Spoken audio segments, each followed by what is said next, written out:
حضرت مولا علی شیر خدا کرم اللہ تعالی وجہ الکریم فرماتے ہیں نبی پاک ایک سفر پہ گئے تو مجھے اپنا نائب بنا کے مدینے میں چھوڑ گئے حفاظت کے لیے. میری باتوں کی سمجھ تو آ رہی ہے نا آپ حضرات کو؟ حضور مجھے چھوڑ گئے، کہتے ہیں میرے پاس مال غنیمت کے تھوڑے سے پیسے تھے، میں سونے کا ایک ہار لایا، ایک لاکٹ لایا اور سیدہ فاطمہ کو تحفہ دیا، پہلی دفعہ سونے کا ہار انہوں نے پہن لیا. نبی پاک علیہ السلام کا طریقہ مبارکہ یہ تھا کہ حضور جب سفر پہ جاتے تھے تو سب سے آخر میں سیدہ فاطمہ کے گھر جاتے اور جب واپس آتے تو سب سے پہلے آتے، سب سے پہلے. حضرت علی کہتے ہیں ایک قاصد آیا، اس نے آ کے بتایا کہ کل نبی پاک واپس آ جائیں گے. سیدہ فاطمہ بڑے دنوں سے انتظار کر رہی تھی کہ حضور آئے نہیں، اتنے دن ہو گئے. جب جا کے بتایا نا کہ کل حضور آئیں گے تو کہتے سیدہ نے صبح سے صفائیاں شروع کر دی، کھانا پکایا اپنے محبوب کے لیے، حضور کے لیے بہترین کھانا بنایا اور بہت ساری تیاری کی. کہتے ہیں حضور آئے، حسب روایت حسب عادت، وہی مبارک عادت جو محبوب کی ہمیشہ سے تھی. نبی پاک آئے، پہلا قدم سیدہ فاطمہ کے گھر میں رکھا، السلام علیکم کہا اور سیدہ نے وعلیکم کہا تو حضور نے ان کا چہرہ دیکھا تو واپس چلے گئے. حضرت فاطمہ رونے لگ گئی. مولا علی شیر خدا کہتے ہیں میں گھر آیا تو بی بی صاحبہ زاروں قطار رو رہی. فاطمہ کیا ہوا؟ کالی پتہ نہیں، حضور سلام لیا واپس چلے گئے، ایسا کبھی ہوا ہی نہیں، پتہ تو کریں. شیر خدا کہتے ہیں میں مسجد میں گیا تو نبی پاک بھی ایک کونے میں بیٹھ کے رو رہے تھے. میں نے کہا یا رسول اللہ آپ یہاں رو رہے ہیں، فاطمہ وہاں رو رہی ہے، بات کیا ہے؟ تو نبی کریم علیہ السلام نے فرمایا وہ میری بیٹی ہو کے سونا پہنتی ہے، اگر فاطمہ بھی سونے سے پیار کرے گی تو امت کی غریب بیٹیاں کدھر جائیں گی؟ وہ بھی سونا پہننے لگ گئی ہے، وہ بھی اگر یہ کام کرے گی تو غریبوں کی بچیاں کس کے طریقے پہ چلیں گی؟ وہ بھی سونا پہنتی ہے. حضرت علی کہتے ہیں میں نے کہا یا رسول اللہ انہوں نے نہیں پہنا، وہ تو میں نے لا کے دیا ہے، انہوں نے خواہش نہیں کی. تو محبوب نے فرمایا اسے جا کے بتاؤ. حضرت فاطمہ الزہرا رضی اللہ تعالی عنہا کو جا کر کے بتایا گیا کہ محبوب پاک تو اس بات سے آپ سے ناراض ہیں. حضرت فاطمہ نے اسی وقت سونا اتارا، کہا علی جو مدینے میں سب سے غریب گھر ہے اسے دے آ جا کے. بھائی نبی پاک نے انہیں سادگی میں رہنا، پاکیزگی میں رہنا سکھایا، انہیں حسن سکھایا، انہیں عبادت سکھائی. نبی پاک علیہ السلام، یہ تو ساری دنیا بیان کرتی ہے کہ امام حسین نبی پاک کے کندھے پہ بیٹھ جاتے تھے سجدے کے عالم میں تو 72 تسبیحیں حضور پڑھتے تھے. پتہ ہے حضور سکھاتے کیا تھے؟ نبی پاک امام حسین کو سجدہ کرنا سکھا رہے تھے. حضور سجدہ کرنا سکھا رہے تھے، سجدہ کرنا. پورے کربلا کے واقعے میں کسی جگہ بھی امام حسن اور امام حسین نے کسی ایک مقام پہ بھی یزیدیوں سے کوئی مطالبہ نہیں کیا، کوئی بات نہیں منوائی، کہا جو تمہاری مرضی. ایک بات صرف کی، ایک گزارش، توجہ ہے میری بات پر، ایک بات صرف کی، ایک مطالبہ رکھا. جب 9 محرم کو عمر بن سعد نے، شمر نے، ان سب نے کہا نا کہ حسین یا اب بات ختم ہو گئی، یا بیعت کرو یا جنگ کرو، تو امام حسین نے فرمایا مجھے ایک رات کی مہلت دو. علی کے بیٹے مہلت مانگ سکتے ہیں؟ بولے نا یار، مہلت مانگتے تھے وہ، کیا ضرورت تھی؟ امام حسین نے فرمایا مجھے مہلت دے، ایک رات رہ گئی ہے، میں راج کے سجدے کرنا چاہتا ہوں. سجدوں کے لیے مہلت مانگی، سجدوں کے لیے. توجہ ہے میری بات پر؟ محفلیں لمبی، نمازیں چھوٹی. 24 گھنٹے آپ کسی کو بٹھا لیں باہر، وہ بیٹھا رہے گا، گپے لگائیں. نماز کا ٹائم ہوگا تو پتہ نہیں کیا ہو جاتا ہے، لوگوں دوڑ گئے، او ہو نماز پڑھنی پڑ جائے گی. ایسے لگتا ہے جیسے کوئی بہت مشکل مرحلہ آن پڑا. بھائی کربلا والوں کا تو پیغام ہی نماز ہے، ان کا تو طریقہ ہی نماز ہے. امام حسین نے کہا ایک رات کی مہلت، فقط اس لیے کہ میں کھل کے نمازیں پڑھ لوں. ساری رات بڑی باتیں تھی نا، بڑی باتیں. سیدہ زینب سے دکھ سکھ کر سکتے تھے ساری رات، امام زین العابدین کو بڑی باتیں بتا سکتے تھے، بڑا کچھ ہو سکتا تھا. لیکن امام زین العابدین کہتے ہیں ساری رات حسین ابن علی نے سر سجدے سے نہیں اٹھایا. چل تو اس طرح کر، امام حسین تو ساری زندگی ساری رات پڑھتے رہے نا، تو چل ایک رات کی عبادت کر ان کے نام پر، ایک رات ساری جاگ. نہیں نا تسی ہاں کی تھی، ایک رات کہی ہے میں نے، بڑا مشکل ہے ہمارے لیے. آپ یقین کریں مسلح، اور پھر کسی نے ہمیں کان میں بتا دیا کہ تسی نسبت آ لے ہو، تسی بخشے ہو. اے کوئی پکی گل دس گیا ساری، اس میں کوئی شک نہیں کہ نسبت سے بخشے جائیں گے. لیکن امام حسین ڈائریکٹ نواسے ہیں نبی پاک کے. اگر وہ نسبت کے باوجود بھی ساری ساری رات نماز پڑھتے ہیں، تو کس قسم کا نسبت والا ہے کہ 10 محرم کو بھی تیری ساری قضا ہو جاتی ہے، ساری قضا چھٹی، ہم نسبت والے ہیں. بس نسبت کا یہ معیار ہوتا ہے. نسبت کا معیار یہ ہوتا ہے کہ جو محبوب نے کیا وہ ہم نے کر کے چھوڑنا ہے، وہ کام کرنا ہے. اور پھر اہل بیت نبوت کا اسوہ حسنہ پردہ ہے. پردہ بڑی گمراہی آ گئی ہے امت میں. اب جو بچی ایم بی اے کر لیتی ہے وہ سب سے پہلے یہ مطالبہ کرتی ہے کہ ہمارے حقوق برابر کے.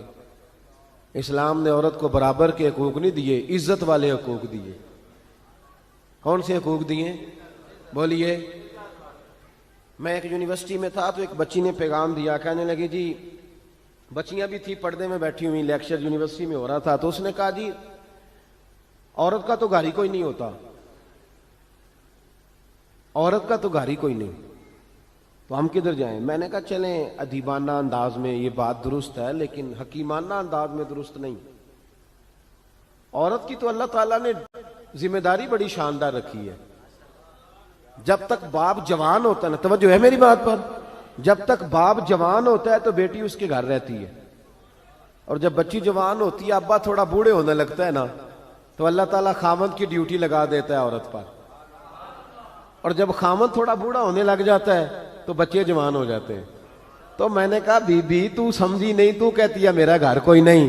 رب کریم نے تو تیرا محافظ ہمیشہ جوان آدمی کو رکھا ہے، جوان کو، کبھی باپ کو، کبھی بھائی کو، کبھی بیٹے کو، کبھی شوہر کو. تو یہ کیسے؟ اسلام نے تو تیرے لیے جوان خون تیرا محافظ رکھا. اگر تو سمجھے. حضرت فاطمہ نے ساری زندگی پردے میں گزاری، ان کا ننگا سر کبھی سورج نے بھی نہیں دیکھا. یہاں اللہ خیر کرے دینداروں کی بچیاں پردہ نہیں کرتی، حاجیوں نمازیوں کی بچیاں پردہ نہیں کرتی. کپڑے استری نہ ہو تو گھر میں جھگڑا شروع ہوتا ہے، اور بی بی پردہ نہ کرے تو پرواہ کوئی نہیں. حضرت عبداللہ بن سہل ایک تابعی بزرگ ہے، نام یاد رکھنا. عبداللہ بن سہل کہتے ہیں سیدہ زینب جب کربلا سے واپس آئیں تو وہ میری پڑوسن تھیں. 15 سال کہتے میں ان کا پڑوسی رہا ہوں. 15 سال، 15، امام شورانی نے اس کو لکھا ہے، 15 سال میں حضرت زینب کا پڑوسی رہا. کبھی ہوتا ہے نا کہ بی بی برقع پہن کے باہر نکل آتی ہے، بازار جانا ہے، دوائی لینی ہے، کوئی کام ہے. کہتے ہیں 15 سال میں پڑوسی رہا، پر میں نے پردوں میں چھپی ہوئی زینب بھی کبھی نہیں دیکھی. ہوتا نا برقعے میں بندہ بی بی دیکھ لیتا، میں نے پردے میں چھپی ہوئی بھی بی بی کبھی نہیں دیکھی. تو کربلا والوں کا تو طریقہ پردہ ہے، ان کا طریقہ. اب آخری بات سنیں، کربلا والوں کا طریقہ حوصلہ ہے، ہمت ہے. ہمارے ہاں نا خودکشیاں عام، جھگڑا عام، لڑائی عام. اس کی وجہ یہ کہ حوصلہ کوئی نہیں. ذرا سی بات کوئی بندہ برداشت کرنے کو تیار. اہل بیت کا جو طریقہ ہے نا وہ حوصلہ ہے، وہ صبر ہے. وہ چلے محبت کی بات ہے کر دیتا ہوں. ایک بابا جی سے میں نے پوچھا، میں نے کہا جناب صحت کیسی ہے؟ کہ دکھا نہیں وڈیریاں کر چھڑیا. میں کہا کنی عمر تھوڑی؟ کہتا میں عمر تے ایویں 76 کو سال ہے. تو میں کہا دکھاں تو بغیر بھی ہوں تو وڈیریا ہی ہونا سی. بس کر دے، دکھوں کو بدنام کیا ہوا بلا وجہ. اب بس کریں، وڈیرے ہونا تھا کہ نہیں ہونا تھا؟ تو نہ دکھاں دا لا دیتا ہے. ہجوم غم میں بھی توہین نے ضبط غم نہ ہوئی، ہم تو اس احتیاط سے روئے کہ آنکھ نم نہ ہوئی. اللہ والے تو مطلب شکوہ کرنا ہر وقت شکوہ، حوصلہ ہی کوئی نہیں، سکون ہی کوئی نہیں، پریشانی بڑی ہے جی، آزمائش بڑی ہے. کبھی آپ نے کہیں سنا ہے کہ واقعہ کربلا کے بعد حضرت زینب معاذ اللہ نفسیاتی مریض ہو گئی تھی؟ امام زین العابدین، سیدہ سکینہ، حضرت صغرا، وہ حوصلے میں رہے، متوانا رہے. امام زین العابدین نے اس کے بعد بھی کئی دفعہ پیروں میں بیڑیاں پہنی، کئی دفعہ. سادات کا خاندان چلا. یہ جو داتا علی اجویری نے آ کے آپ کو کلمہ پڑھایا یہ بھی سید زادے ہیں. سیدوں کا قافلہ رکا نہیں، یہ خواجہ اجمیری بھی سید زادے، غوث پاک جیلانی بھی سید زادے. یہ سادات کا سلسلہ چلتا رہا. بار بار آ کے امت کی قیادت کی ان لوگوں نے. جب دیکھیں نا یہاں کسی بندے کا کٹا ہوا ہاتھ پھینکا جائے نا، بلکہ انگلی پھینک دی جائے تو لوگ ڈر کے بھاگ جائیں گے، کسی کا، اپنے کسی کا نہیں، کسی کا، کیونکہ انسان کا وجود کٹ جائے تو دہشت پیدا ہوتی، آپ ڈر کے بھاگ جائیں گے۔ امام حسین کا کٹا ہوا سر، توجہ ہے میری بات پر؟ ذرا غور کرنا، بندے کا سر کٹ جائے، ہم سنتے ہیں بات پر غور نہیں کرتے۔ دھاڑ ان کا پڑا تھا کربلا میں، کٹا ہوا سر، زلفیں، پگڑی، کٹا ہوا سر نیزے پہ، آگے آگے سر جا رہا ہے، پیچھے سیدہ زینب جا رہی، با پردہ یزید کے دربار میں پہنچی، بی بی صاحبہ پردے میں بیٹھ گئی۔ یزید کہنے لگا دیکھ لو اللہ نے مجھے عزت دی اور میرے دشمنوں کا معاذ اللہ کیا حال ہوا۔ جب اس نے یہ کہا نا تو حضرت نعمان بن بشیر صحابی بیٹھے تھے، اور ساتھ کہتے ہیں میرے ایک نابینا صحابی بھی بیٹھے تھے۔ حضرت نعمان بن بشیر کہتے ہیں کہ جب اس نے یہ کہا نا کہ اللہ نے مجھے عزت دی اور نقل کفر کفر نہ باشد، میرے دشمنوں کا یہ حال ہوا، تو کہتے ہیں سیدہ زینب وہاں سے اٹھ کے کھڑی ہو گئی، با پردہ سیدہ زینب کھڑی ہوئی، اور فرماتے ہیں اس طرح نہیں کھڑی ہوئی کہ بیویاں روتی ہیں تو کہتی ہیں ہائے یہ ہو، اس طرح نہیں، حوصلہ، ہمت، اور جس طرح کوئی سیاںا خطیب خطبہ پڑھتا ہے اس طرح سیدہ نے خطبہ پڑھا، پہلے اللہ کی حمد کی، پھر نبی پاک پہ درود پڑھا، اور پھر قرآن پاک کی آیت پڑھی وَتُعِزُّ مَن تَشَاءُ وَتُذِلُّ مَن تَشَاءُ، یہ آیت پڑھی۔ کہتے سیدہ کی آواز میں وہ روب تھا، وہ گرج تھی، وہ وقار تھا، وہ اطمینان تھا کہ وہ نابینا صحابی میرا گھٹنا ہلا کے کہنے لگے نعمان علی آ گئے ہیں دربار میں، علی آ گئے ہیں، جبریل امی بول رہے ہوں جیسے، حکمت کے گوہر رول رہے ہوں جیسے، دربار دمشق میں بی بی زینب کا خطاب منبر پہ علی بول رہے ہوں جیسے۔ کہا یہ تو حضرت علی کی آواز، علی آ گئے کیا، علی آ گئے؟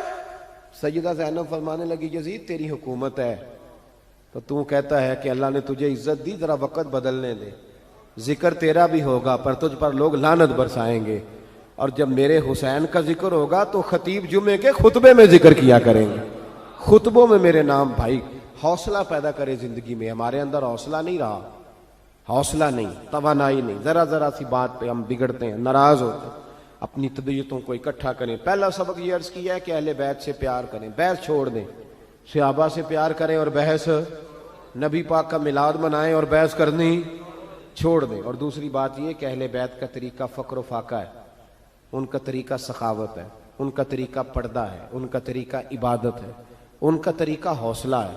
حوصلہ مند زندگی گزاریں، توانائی والی زندگی گزاریں۔